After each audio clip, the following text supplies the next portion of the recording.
Hello everyone. Daily current affair series में आज हम लोग देखेंगे 25 से 27 मई 2023 के करंट अफेयर। तो आते हैं आज के पहले करंट अफेयर पे। ग्रेट ग्रैंडफादर ट्री कहाँ स्थित है? आपके पास ऑप्शन है भारत, ऑप्शन बी है यूएसए, ऑप्शन सी है यूएई संयुक्त अरब अमीरात, ऑप्शन डी है चिली। सही आंसर यहाँ पे क्या होगा?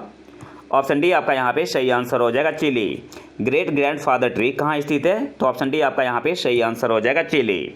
नेक्स्ट आते हैं, संचार साथी पोर्टल जिसे हाल ही में लॉन्च किया गया है किस गतिविधि के लिए उपयोग किया जाता है? आपके पास ऑप्शन ए खो या चोरी हुए मोबाइल को ट्रैक करना, ऑप्शन बी है शिकायत निवारण, ऑप्शन सी है जीएसटी फाइलिंग, ऑप्शन डी है इनमें से कोई भी नहीं। सही आंसर यहाँ पे क्या होगा? ऑप्शन ए आपका यहाँ पे सही आंसर हो जाएगा, खोए या चोरी हुए मोबाइल को ट्रैक करना। संचार साथी पोर्टल जिसे हाल ही में लॉन्च किया गया है किस गतिविधि के लिए उपयोग किया जाता है? तो ऑप्शन ए आपका यहाँ पे सही आंसर होगा, खो या चोरी हुए मोबाइल को ट्रैक करने के लिए। G20 भ्रष्टाचार विरोधी कार्य समूह एंटी करप्शन वर्किंग ग्रुप की दूसरी बैठक कहाँ हुई? आपके पास ऑप्शन है ऋषिकेश, ऑप्शन बी है भोपाल, ऑप्शन सी है गुवाहाटी, ऑप्शन डी है वाराणसी। सही आंसर यहाँ पे क्या होगा? ऑप्शन ए आपका यहाँ पे सही आंसर हो जाएगा, ऋषिकेश। G20 भ्रष्टाचार विरोधी कार्य समूह एंटी करप्शन वर्किंग ग्रुप की दूसरी बैठक कहाँ हुई? तो ऑप्शन ए आपका यहाँ पे सही आंसर हो जाएगा, ऋषिकेश, उत्तराखंड में। नेक्स्ट आते हैं, भारत हरित गतिशीलता ग्रीन मोबिलिटी के लिए सबसे बड़े बाजारों में से एक होने जा रहा है। भारत के 80% दुपहिया तिपहिया और लगभग 50% चौपहिया वाहनों के किस वर्ष तक हरित होने की उम्मीद है? इलेक्ट्रिक व्हीकल की बात हो रही है। आपके पास ऑप्शन है 2025 तक, ऑप्शन बी है 2040, ऑप्शन सी है 2030, ऑप्शन डी है 2038। सही आंसर यहाँ पे क्या होगा? ऑप्शन सी आपका यहाँ पे सही आंसर हो जाएगा, 2030 तक। भारत ग्रीन मोबिलिटी के लिए सबसे बड़े बाजारों में से एक होने जा रहा है। भारत के 80% दुपहिया तिपहिया और लगभग 50% फोर व्हीलर चौपहिया वाहनों के किस वर्ष तक हरित होने की उम्मीद है? तो ऑप्शन सी आपका यहाँ पे सही आंसर हो जाएगा, 2030 तक। अब कुछ इंपॉर्टेंट पॉइंट देख लेते हैं। अभी हाल ही में जो हमारे union power and new and renewable energy minister है आर के सिंह और यूरोपियन यूनियन के एग्जीक्यूटिव वाइस प्रेसिडेंट है फ्रांस टिमरमैन, इनके बीच मीटिंग हुई थी। कहाँ पे? दिल्ली में। और ये जो मीटिंग हुई थी किस प्रोग्राम के अंदर हुई थी? The meeting was held to discuss cooperation under the EU India clean energy and climate partnership. इसके अलावा बिजली और नवीन और नवीकरणीय ऊर्जा मंत्री ने यूरोपीय संघ के दौरे पर आए प्रतिनिधि मंडल को सूचित किया कि जैसे जैसे भारत बढ़ रहा है बिजली की मांग में तेज़ी आ रही है, जबकि भारत में स्थापित क्षमता 416 गीगावाट है और यह 2030 तक दोगुनी हो जाएगी। उन्होंने कहा कि सबसे उन्नत सौर सेल और पैनल के लिए विनिर्माण क्षमता आ रही है और 2030 तक 80 गीगावाट की कुल निर्माण क्षमता आ जाएगी। इसके अलावा उन्होंने बताया कि भारत ग्रीन मोबिलिटी के लिए बैटरी के लिए एक अलग प्रोडक्शन लिंक्ड इंसेंटिव लेकर आया है। उन्होंने कहा कि भारत हरित गतिशीलता ग्रीन मोबिलिटी के लिए सबसे बड़े बाजारों में से एक होने जा रहा है, जिसमें भारत के 80% दुपहिया तिपहिया और लगभग 50% चौपहिया वाहनों के 2030 तक हरित होने की उम्मीद है। सोर्स क्या है? PIB से मैंने लिया है। नेक्स्ट आते हैं, रिवार्ड एक विश्व बैंक की सहायता से वाटरशेड विकास कार्यक्रम है जिसे कार्यान्वित किया जा रहा है। आपके पास ऑप्शन है 2014 से 2028 तक, ऑप्शन बी है 2021 से 2026 तक, ऑप्शन सी है 2012 से 2022 तक, ऑप्शन डी है 2016 से 2026 तक। सही आंसर यहाँ पे क्या होगा? ऑप्शन बी आपका यहाँ पे सही आंसर हो जाएगा, 2021 से 2026 तक। रिवार्ड एक विश्व बैंक की सहायता से वाटरशेड विकास कार्यक्रम है जिसे कार्यान्वित किया जा रहा है। तो ऑप्शन बी आपका यहाँ पे सही आंसर हो जाएगा, 2021 से 2026 तक। अच्छा, रिवार्ड का मतलब क्या हुआ? Rejuvenating watersheds for agricultural resilience through innovative development. इस पॉइंट को आपको याद रखना है। रिवार्ड का फुल फॉर्म क्या होता है? Rejuvenating watershed for agricultural resilience through innovative development. Exam में आपसे पूछ सकता है। इसके अलावा रिवार्ड क्या है? यह वर्ल्ड बैंक के द्वारा असिस्टेड प्रोग्राम है जिसे कब तक इम्प्लीमेंट किया जाना है? 2021 से 2026 तक। और इसका ऑब्जेक्टिव क्या है? जो रिवार्ड प्रोग्राम है इसका डेवलपमेंट ऑब्जेक्टिव क्या है?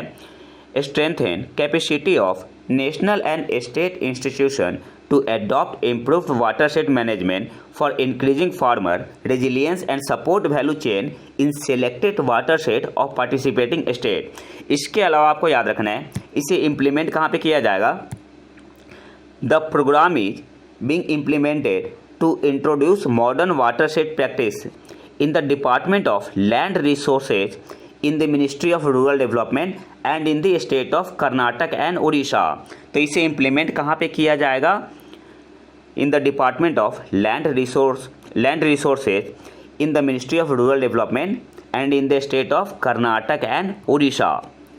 नेक्स्ट आते हैं, नाइजीरिया का राष्ट्रपति किसे चुना गया है। आपके पास ऑप्शन है, ऑप्शन ए बोला अहमद टिनिबू, ऑप्शन बी है क्रिस गोन, ऑप्शन सी है अहमद अहिद जो, ऑप्शन डी है इनमें से कोई भी नहीं। सही आंसर क्या होगा। ऑप्शन ए आपका यहाँ पे सही आंसर हो जाएगा, बोला अहमद टिनिबू। अच्छा, इंपॉर्टेंट क्यों है, तो हमारे देश के रक्षा मंत्री श्री राजनाथ सिंह जी वहाँ पे गए हुए थे। तो ऑप्शन ए आपका यहाँ पे सही आंसर हो जाएगा, बोला अहमद टिनिबू। नेक्स्ट आते हैं, एनसीजीजी और किस संस्था ने विज्ञान और प्रौद्योगिकी में नेतृत्व विकास कार्यक्रम, इंग्लिश में बोलते हैं leadership development programme in science and technology, शुरू करने के लिए हाथ मिलाया है। इसे शॉर्ट में बोलते हैं लीड प्रोग्राम भी बोलते हैं। आपके पास ऑप्शन है नीति आयोग, ऑप्शन बी है सेबी, ऑप्शन सी है नाबार्ड, ऑप्शन डी है INSA। सही आंसर यहाँ पे क्या होगा। ऑप्शन डी आपका यहाँ पे सही आंसर हो जाएगा, INSA। अच्छा, NCGG का मतलब क्या हुआ, national centre for good governance, और INSA का मतलब क्या हुआ, Indian national science academy. NCGG और किस संस्था ने विज्ञान और प्रौद्योगिकी में नेतृत्व विकास कार्यक्रम leadership development programme in science and technology शुरू करने के लिए हाथ मिलाया है। तो ऑप्शन डी आपका यहाँ पे सही आंसर हो जाएगा, NCGG और INSA ने। अब इसे थोड़ा डिटेल में देख लेते हैं। सबसे पहले लीड का फुल फॉर्म क्या होता है, leadership development programme in science and technology. और लीड क्या है, यह ज्वाइंट इनिशिएटिव है NCGG का और INSA का, to provide an opportunity to promising scientist to learn about and equip themselves for leadership role in science and technology. और इसमें अप्लाई कौन कर सकता है, scientist with research credential from various scientific institution of the country like DST, DPT, CSIR, ICMR, DAE, Department of Atomic Energy, DRDO, ICAR, etc. Next आते हैं, किस संस्था ने विश्व पर्यटन बैरोमीटर रिपोर्ट जारी की। आपके पास ऑप्शन है WHO, ऑप्शन बी है UNWTO, ऑप्शन सी है वर्ल्ड बैंक, ऑप्शन डी है UNEP। सही आंसर यहाँ पे क्या होगा, ऑप्शन बी आपका यहाँ पे सही आंसर हो जाएगा, UNWTO। किस संस्था ने वर्ल्ड टूरिज्म बैरोमीटर रिपोर्ट जारी की। तो ऑप्शन बी आपका यहाँ पे सही आंसर हो जाएगा, UNWTO ने। और इसके अलावा बस एक की पॉइंट याद रखना है यहाँ पे, ओवरऑल इस रिपोर्ट में क्या है, overall international arrival reached 80% of pre pandemic level in the first quarter of 2023। वैसे इंपॉर्टेंट पॉइंट है, इसको आपको याद रखना है। नेक्स्ट आते हैं, किस संस्था ने राष्ट्रीय ऊर्जा प्रबंधन केंद्र नेशनल एनर्जी मैनेजमेंट सेंटर स्थापित किया है। आपके पास ऑप्शन है NTPC, ऑप्शन बी है अदानी पावर, ऑप्शन सी है REMC लिमिटेड, ऑप्शन डी है नन ऑफ दीज। सही आंसर क्या होगा, ऑप्शन सी आपका यहाँ पे सही आंसर हो जाएगा, REMC लिमिटेड। किस संस्था ने राष्ट्रीय ऊर्जा प्रबंधन केंद्र नेशनल एनर्जी मैनेजमेंट सेंटर स्थापित किया है। तो ऑप्शन सी आपका यहाँ पे सही आंसर हो जाएगा, REMC लिमिटेड। और यह क्या है, सब्सिडरी है राइट्स लिमिटेड की। नेक्स्ट आते हैं, 2022-23 के लिए भारत का माल निर्यात गुड्स एक्सपोर्ट लगभग कितना हो गया। आपके पास ऑप्शन है 451 बिलियन USD, ऑप्शन बी है 351 बिलियन USD, ऑप्शन सी है 651 बिलियन USD, ऑप्शन डी है 751 बिलियन USD। सही आंसर क्या होगा, ऑप्शन ए आपका यहाँ पे सही आंसर हो जाएगा, 451 बिलियन USD। 2022-23 के लिए भारत का गुड्स एक्सपोर्ट लगभग कितना हो गया। तो ऑप्शन ए आपका यहाँ पे सही आंसर होगा, 451 बिलियन USD। नेक्स्ट आते हैं, कुछ इंपॉर्टेंट करंट अफेयर है। मेरी लाइफ मेरा स्वच्छ शहर किस केंद्रीय मंत्रालय का एक मेगा अभियान है। तो आंसर क्या होगा, केंद्रीय आवास और शहरी मामलों के मंत्रालय का। नेक्स्ट आते हैं, एमी पोप प्रवासन के लिए अंतर्राष्ट्रीय संगठन के अगले महानिदेशक चुनी गई है। Amy Pope elected next Director General of the International Organization for Migration। और जो तीसरा पॉइंट है, यूनाइटेड नेशन ने world economic situation and prospects report जारी की है। इस रिपोर्ट के according world economy is now projected to grow by 2.3% in 2023 and 2.5% in 2024। तो याद क्या क्या रखना है, world economic situation and prospects report किसने जारी की है, यूनाइटेड नेशन ने। और इस रिपोर्ट के अनुसार जो वर्ल्ड इकोनॉमी है इसने कितना बताया है, तो 2.3% से ग्रो करेगा 2023 में और 2.5% से 2024 में। नेक्स्ट आते हैं कपिलेश्वर मंदिर, जिसे ASI की संरक्षित स्मारकों की सूची में शामिल किया जाना है, किस राज्य में स्थित है। आपके पास ऑप्शन है केरल में, ऑप्शन बी है उड़ीसा, ऑप्शन सी है असम, ऑप्शन डी है बिहार। सही आंसर क्या होगा, ऑप्शन बी आपका यहाँ पे सही आंसर हो जाएगा, उड़ीसा। कपिलेश्वर मंदिर, जिसे ASI की संरक्षित स्मारकों की सूची में शामिल किया जाना है, किस राज्य में स्थित है, तो ऑप्शन बी आपका यहाँ पे सही आंसर होगा, उड़ीसा। और उड़ीसा में कहाँ, भुवनेश्वर में। नेक्स्ट आते हैं, एक्स्ट्रा पॉइंट है, नेशनल लॉजिस्टिक्स मैनेजमेंट सेमिनार का आयोजन कहाँ पे हुआ था हाल ही में, नई दिल्ली में, एयरफोर्स का है। और इसकी थीम क्या थी, leverage emerging global supply chain to enhance logistic capability while absorbing disruption. तो याद क्या रखना है, लॉजिस्टिक 2023 शॉर्ट में बोलते हैं, नेशनल लॉजिस्टिक मैनेजमेंट सेमिनार कहाँ पे हुआ था, नई दिल्ली में हुआ।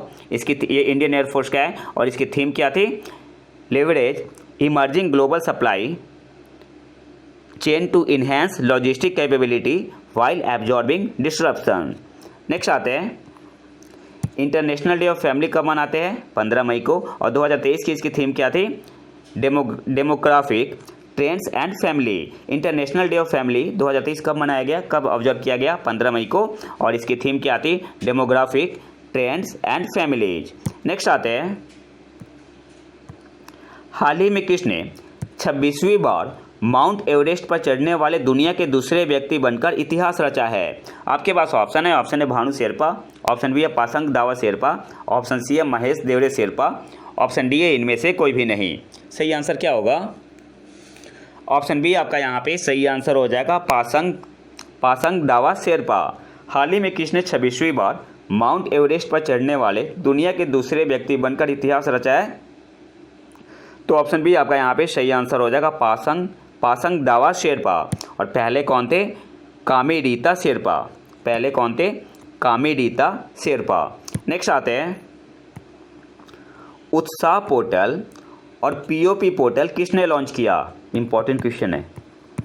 आपके पास ऑप्शन है RBI ने, ऑप्शन बी है सेबी, ऑप्शन सी है UGC, ऑप्शन डी है सिडबी। सही आंसर यहाँ पे क्या होगा, ऑप्शन सी आपका यहाँ पे सही आंसर हो जाएगा, UGC। उत्साह पोर्टल और POP पोर्टल किसने लॉन्च किया, तो ऑप्शन सी आपका यहाँ पे सही आंसर हो जाएगा, UGC ने। अब इसे थोड़ा डिटेल में देख लेते हैं। UGC लॉन्च उत्साह portal for NEP implementation and POP site for recruiting professional. जो यूनिवर्सिटी ग्रांट कमीशन है, UGC launch 2 brand new user friendly portal title POP का मतलब क्या हुआ, प्रोफेसर्स ऑफ प्रैक्टिस। और उत्साह का मतलब क्या हुआ, undertaking transformative strategy and action in higher education. तो फुल फॉर्म भी याद रखना है आपको। POP का मतलब क्या हुआ, प्रोफेसर ऑफ प्रैक्टिस। और उत्साह का मतलब उत्साह का फुल फॉर्म क्या होगा, undertaking transformative strategy and action in higher education. जो उत्साह पोर्टल है, the Utsah portal has been launched by the commission to efficiently track and support the implementation process of national education policy 2020। तो उत्साह portal किसके लिए है, implementation के लिए। किसके इम्प्लीमेंटेशन के लिए, NEP नेशनल एजुकेशन पॉलिसी 2020 के लिए। वही दूसरी तरफ जो POP है, POP portal has been launch to make it easier for academic institution to recruit all experience professional. तो दोनों में डिफरेंस क्या है, जो उत्साह पोर्टल है यह किसको इम्प्लीमेंट करेगा, किसके इम्प्लीमेंटेशन के लिए है, नेशनल एजुकेशन पॉलिसी NEP 2020 के लिए। और जो POP पोर्टल है has been launched to make it easier for academic institution to recruit all experienced professional. Next आते हैं, किस संस्था ने turning off the tap how the world can end plastic pollution and create a circular economy report जारी की? आपके पास option है, option A World Bank, option B IMF, option C है UNDP, ऑप्शन डी है UNEP। सही answer यहाँ पे क्या होगा? ऑप्शन डी आपका यहाँ पे सही आंसर हो जाएगा, UNEP। किस संस्था ने turning off the tap how the world can end plastic pollution and create a circular economy report जारी की? तो सही आंसर यहाँ पे क्या होगा? ऑप्शन डी आपका यहाँ पे सही आंसर हो जाएगा, UNEP। और इसके अलावा जो एक इम्पॉर्टेंट पॉइंट आपको याद रखना है, पिछले सप्ताह जारी संयुक्त राष्ट्र पर्यावरण कार्यक्रम UNEP की एक नई रिपोर्ट के अनुसार यदि देश और कंपनियां महत्वपूर्ण नीतिगत बदलाव और बाजार समायोजन करने के लिए मौजूदा तकनीकों का उपयोग करती है तो 2040 तक, की पॉइंट क्या है 2040, तो 2040 तक प्लास्टिक प्रदूषण को 80% तक कम किया जा सकता है। तो याद क्या रखना है, कब तक? 2040 तक। कितने परसेंटेज तक कम किया जा सकता है? तो 80% तक। नेक्स्ट आते हैं, रॉबर्ट ई लुकास जिनका हाल ही में निधन हो गया किस क्षेत्र से जुड़े थे? आपके पास ऑप्शन है, ऑप्शन ए इकोनॉमी अर्थशास्त्र, ऑप्शन बी है राजनीति, ऑप्शन सी है जीव विज्ञान, ऑप्शन डी है खेल। सही आंसर यहाँ पे क्या होगा? ऑप्शन ए आपका यहाँ पे सही आंसर हो जाएगा, अर्थशास्त्र। रॉबर्ट ई लुकास जिनका हाल ही में निधन हो गया किस क्षेत्र से जुड़े थे? तो ऑप्शन ए आपका यहाँ पे सही आंसर हो जाएगा, अर्थशास्त्र। और ये इंपॉर्टेंट है क्योंकि इन्हें नोबेल पुरस्कार भी मिल चुका था। अब कुछ इंपॉर्टेंट पॉइंट देख लेते हैं।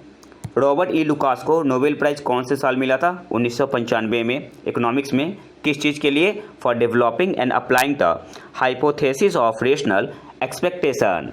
और ये कहाँ के थे? अमेरिकन थे। नेक्स्ट आते हैं, लिंडा याकार्डिनो को किस मल्टीनेशनल एक्सचेंज के CEO के रूप में नामित किया गया है? आपके पास ऑप्शन है, option A Facebook, option B है ट्विटर, ऑप्शन सी है माइक्रोसॉफ्ट, ऑप्शन डी है गूगल। सही आंसर यहाँ पे क्या होगा? ऑप्शन बी आपका यहाँ पे सही आंसर हो जाएगा, ट्विटर। लिंडा याकार्डिनो को किस मल्टीनेशनल एक्सचेंज के CEO के रूप में नामित किया गया है? तो ऑप्शन बी आपका यहाँ पे सही आंसर हो जाएगा, ट्विटर। नेक्स्ट आते हैं, भारत और किस देश ने 50 स्टार्टअप एक्सचेंज प्रोग्राम लॉन्च किया? आपके पास ऑप्शन है, option A Nepal, option B है इंडोनेशिया, ऑप्शन सी है बांग्लादेश, ऑप्शन डी है इनमें से कोई भी नहीं। सही आंसर क्या होगा? ऑप्शन सी आपका यहाँ पे सही आंसर हो जाएगा, बांग्लादेश। भारत और किस देश ने 50 स्टार्टअप एक्सचेंज प्रोग्राम लॉन्च किया? तो ऑप्शन सी आपका यहाँ पे सही आंसर हो जाएगा, भारत और बांग्लादेश ने। नेक्स्ट आते हैं, ऑपरेशन ध्वस्त किस संस्था का है? आपके पास ऑप्शन है, option A RBI, option B है राष्ट्रीय जांच एजेंसी NIA, ऑप्शन सी है SEBI, ऑप्शन डी है RPA। सही आंसर यहाँ पे क्या होगा? ऑप्शन बी आपका यहाँ पे सही आंसर हो जाएगा, राष्ट्रीय जांच एजेंसी NIA। ऑपरेशन ध्वस्त किसका है? NIA का। ऑप्शन बी आपका यहाँ पे सही आंसर होगा। नेक्स्ट आते हैं, किस विश्वविद्यालय और Max Planck Institute for Biology Germany की है के शोधकर्ताओं ने उड़ने वाली छिपकली की एक नई प्रजाति की पहचान की है और उसका नामकरण किया है? आपके पास ऑप्शन है, option A Patna university, option B है दिल्ली विश्वविद्यालय, ऑप्शन सी है मिजोरम विश्वविद्यालय, ऑप्शन डी है कुमायूं विश्वविद्यालय। सही आंसर यहाँ पे क्या होगा?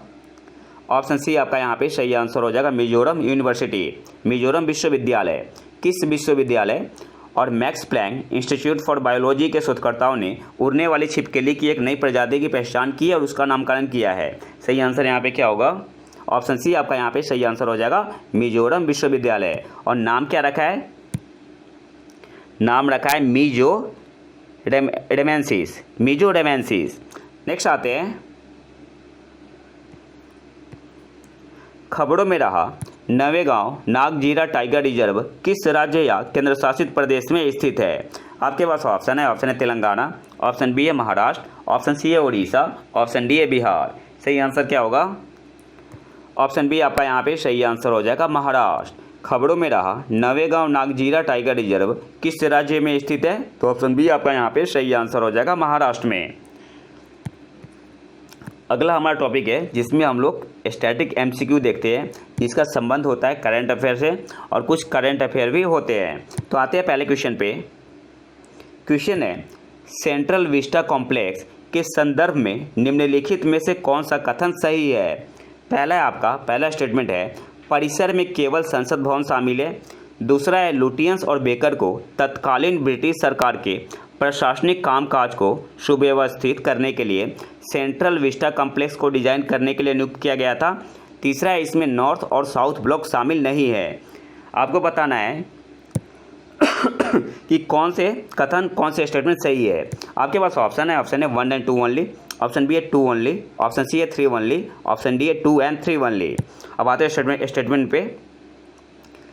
जो नया पार्लियामेंट बन रहा है ना, जो बना हुआ है वो इसी के अंदर बना है, सेंट्रल विस्टा कॉम्प्लेक्स के। अच्छा देखो, परिसर में केवल संसद भवन शामिल है, ये आपका स्टेटमेंट जो है ना ये गलत है।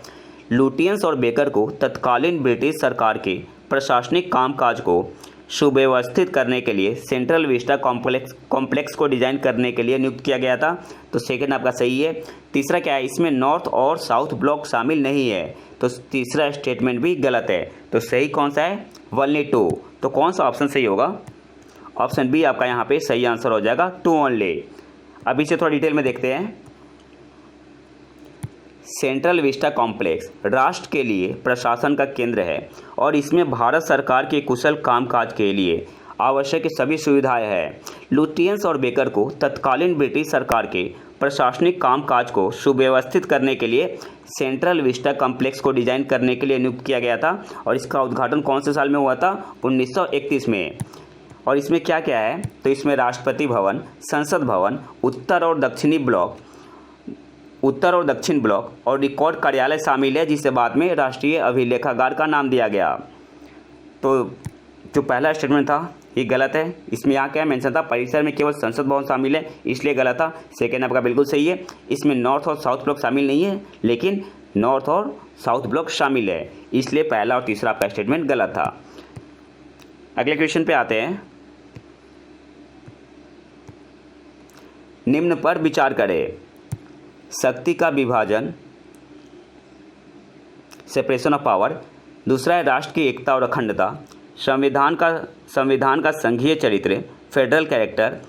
चौथा है जुडिशियल रिव्यू, न्यायिक समीक्षा। उपरोक्त में से कौन से केशवानंद भारती बनाम केरल राज्य के दौरान विकसित मूल संरचना, बेसिक स्ट्रक्चर के हिस्से है। आपके पास ऑप्शन है 2 and 4 ओनली, ऑप्शन बी है 1, 3 and 4 ओनली, ऑप्शन सी है 2 and 3 ओनली, ऑप्शन डी है 1, 2, 3 and 4। सही आंसर यहाँ पे क्या होगा, तो इसको सॉल्व करने से पहले कुछ देख लेते हैं। जो केशवानंद भारती केस था, केशवानंद भारती बनाम केरल, तो यहाँ पे बताया गया कि बेसिक फीचर के बारे में, और कौन कौन सा था, judicial review, the rule of law, federalism, the supremacy of the constitution, republican and democratic form of government, secular character of the constitution, separation of power between the legislature, executive and the judiciary, the mandate to build a welfare state contained in the directive principle of state policy, unity and integrity of the nation, the sovereignty of India, unity of the country, and 3 organ of the state are identified as basic feature। तो option में देखते हैं, आपका separation of power भी है, यहाँ पे separation of power भी है between the legislature, separation of power between the legislature, executive and the judiciary. ये भी आपका क्या आता है, बेसिक स्ट्रक्चर के हिस्से में है। तो पहला तो बिल्कुल सही है आपका, 1 मिनट, ये सही है। राष्ट्र की एकता और अखंडता, तो यहाँ पे आप देख रहे हैं unity and integrity of the nation, तो सेकंड भी सही है, बेसिक फीचर है, बेसिक स्ट्रक्चर है, तो सेकंड भी आपका सही है। तीसरा क्या है, संविधान का संघीय चरित्र, फेडरल कैरेक्टर, ये भी था, और जुडिशियल रिव्यू भी था, जुडिशियल रिव्यू भी था।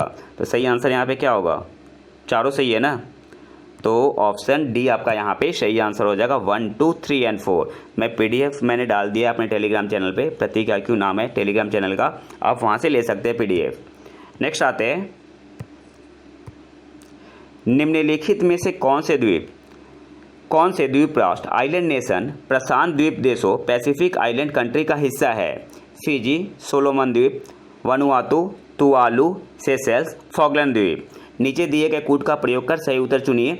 आपके पास ऑप्शन है 1, 2, 3 एंड 4 ओनली। ऑप्शन बी है 1, 2, 3 एंड 5 ओनली। ऑप्शन सी है 2, 3, 4, 5 एंड 6 ओनली। ऑप्शन डी है 1, 2, 3, 4 एंड 6 ओनली। सही आंसर यहाँ पे क्या होगा? तो देखते हैं कुछ इंपॉर्टेंट पॉइंट देख लेते हैं यहाँ से। जो पैसिफिक आइलैंड कंट्री है, इसमें कौन कौन सी कंट्री है? तो ये 14 आइलैंड नेशन का समूह है।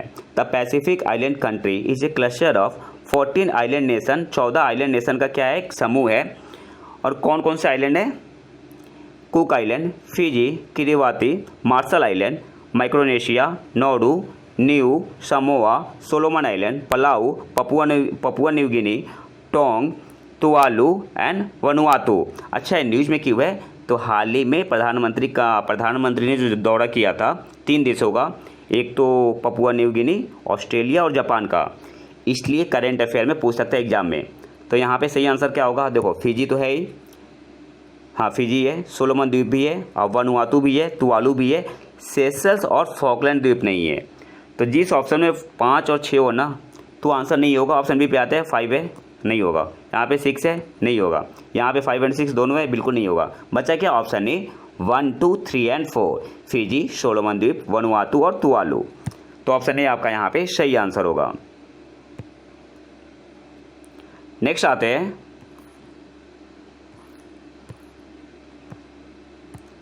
चुनाव आयुक्तों और मुख्य चुनाव आयुक्तों की नियुक्ति के लिए समिति के संदर्भ में निम्नलिखित कथनों पर विचार करें। पहला स्टेटमेंट है, इसमें प्रधानमंत्री, लोकसभा में विपक्ष के नेता और सर्वोच्च न्यायालय के 4 वरिष्ठतम न्यायाधीश शामिल है। दूसरा है, नेता प्रतिपक्ष की अनुपस्थिति में समिति में संख्या बल के आधार पर लोकसभा में सबसे बड़े विपक्षी दल के नेता को शामिल किया जाएगा। आपको सही उत्तर चुनना है। तो इसको सॉल्व करने से पहले कुछ कॉन्सेप्ट जान लेते हैं। जो पॉइंट होते हैं, एक मिनट, जो पॉइंट होते हैं चुनाव आयुक्त या मुख्य चुनाव आयुक्त, they will be appointed on the advice of a committee comprising the Prime Minister, the leader of opposition in Lok Sabha and the Chief Justice of India और यहाँ पे क्या मेंशन था? 4 वरिष्ठतम न्यायाधीश, तो गलत हो गया ना। यहाँ पे क्या होगा? Chief justice of India. तो पहला स्टेटमेंट तो आपका कंप्लीटली गलत है। दूसरा क्या है? तो दूसरे के लिए देखते हैं। Justice K M Joseph said, एक minute, justice K M Joseph said, where no leader of opposition is available, the committee will include the leader of the largest opposition party in Lok Sabha in terms of numerical strength। सोच क्या, Indian express क्या है? तो second जो statement है वो आपका बिल्कुल सही है। सेकंड स्टेटमेंट क्या बोला है? नेता प्रतिपक्ष की अनुपस्थिति में समिति में संख्या बल के आधार पर लोकसभा में सबसे बड़े विपक्षी दल के नेता को शामिल किया जाएगा। तो आपका दूसरा स्टेटमेंट सही है। तो आंसर क्या हो जाएगा? 2 ओनली। ऑप्शन बी आपका यहाँ पे सही आंसर हो जाएगा, ओनली 2। पहला क्यों गलत है? पहला इसलिए गलत है कि यहाँ पे सर्वोच्च न्यायालय के 4 वरिष्ठतम न्यायाधीश ना होगी, क्या होगा? चीफ जस्टिस ऑफ इंडिया होगा। अगले क्वेश्चन पे आते हैं। सेंगोल के बारे में निम्नलिखित कथनों पर विचार करें। यह तमिल शब्द सेमई से लिया गया है। और दूसरा स्टेटमेंट है, यह स्वतंत्रता का एक महत्वपूर्ण ऐतिहासिक प्रतीक है जो अंग्रेजों से भारतीयों को सत्ता हस्तांतरण का प्रतीक है। ऊपर दिए गए कथनों में से कौन सा सही नहीं है? आपको बताना है कौन सा स्टेटमेंट सही नहीं है। आपके पास ऑप्शन है 1 ओनली, ऑप्शन बी है ओनली 2, ऑप्शन सी है बोथ 1 एंड 2, ऑप्शन डी है नीदर वन नॉट 2। सही आंसर क्या होगा? तो देखो, यह तमिल शब्द सेमई से लिया गया है, ये स्टेटमेंट बिल्कुल सही है। यह स्वतंत्रता का एक महत्वपूर्ण ऐतिहासिक प्रतीक है जो अंग्रेजों से भारतीयों को सत्ता हस्तांतरण का प्रतीक है।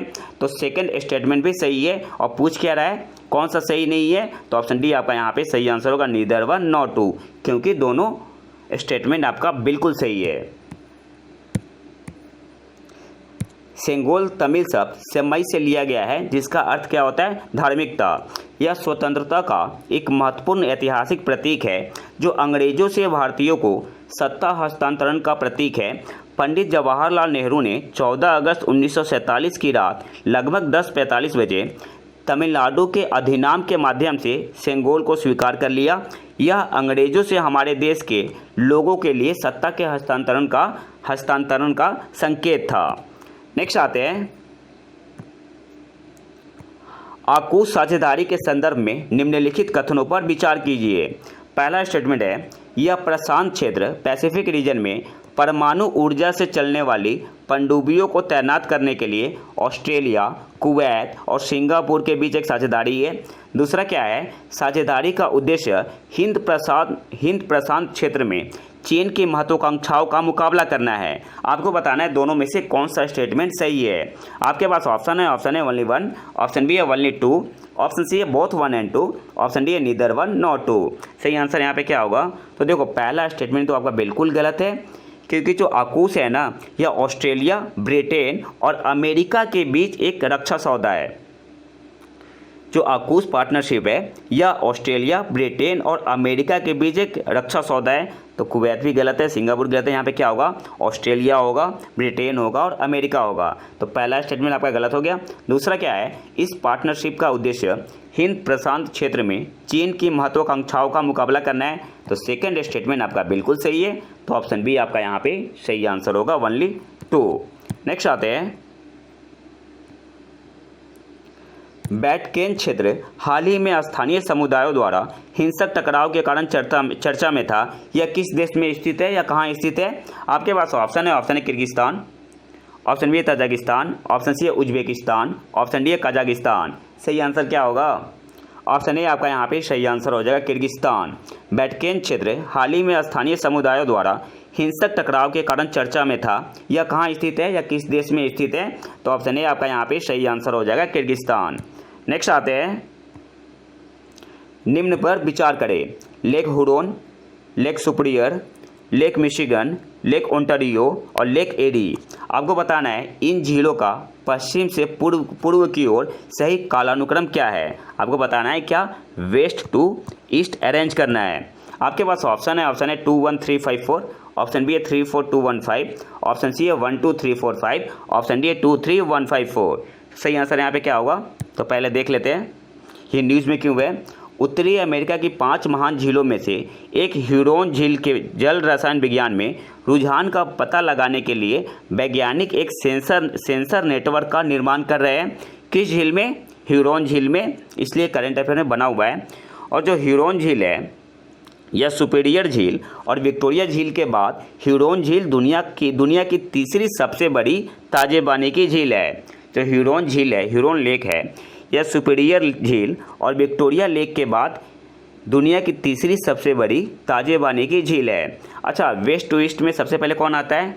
तो लेक सुपीरियर आता है, फिर आता है मिशिगन, फिर आता है ह्यूरोन, फिर आता है एरी, फिर ओंटारियो। SMHEO ऐसे याद कर लो, SMHEO। तो सही आंसर यहाँ पे क्या होगा? SMHEO। तो सबसे पहले लेक सुपीरियर, तो आपका सी ऑप्शन तो हट गया, बी भी ऑप्शन हट गया। सबसे पहले क्या आएगा? 2 आएगा सबसे पहले। तो इसके बाद क्या है? Lake Michigan. 2 के बाद क्या आएगा? 3 आएगा। तो आपका ये जो ऑप्शन है ये भी गलत हो गया। तो सही क्या होगा? Option D, 2 3 1 5 4। West to east क्या होता है? लेक सुपीरियर, फिर आता है लेक मिशिगन, फिर आता है आपका लेक हुरोन, फिर आपका आता है अब लेक ईरी और इसके बाद सबसे ईस्ट में कौन सा होगा?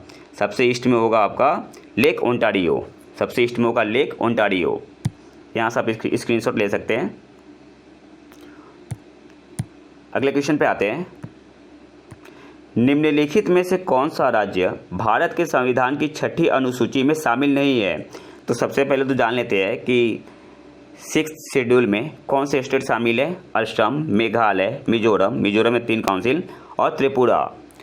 तो त्रिपुरा भी शामिल है, मिजोरम भी शामिल है, हाँ मिजोरम भी शामिल है, असम भी शामिल है, मणिपुर शामिल नहीं है। तो ऑप्शन सी आपका यहाँ पे सही आंसर हो जाएगा, मणिपुर। सही आंसर क्या हो जाएगा? मणिपुर।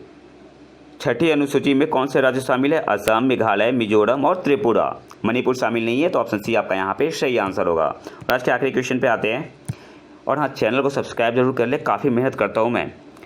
निम्नलिखित में से कौन सा संगठन विस्तारित निधि सुविधा एक्सटेंडेड फंड फैसिलिटी वित्तीय सहायता प्रदान करता है? आपके पास ऑप्शन है, option A World Bank, option B है IMF, ऑप्शन सी है ADB, ऑप्शन डी है आसियान। सही आंसर यहाँ पे क्या होगा? ऑप्शन बी आपका यहाँ पे सही आंसर हो जाएगा, IMF।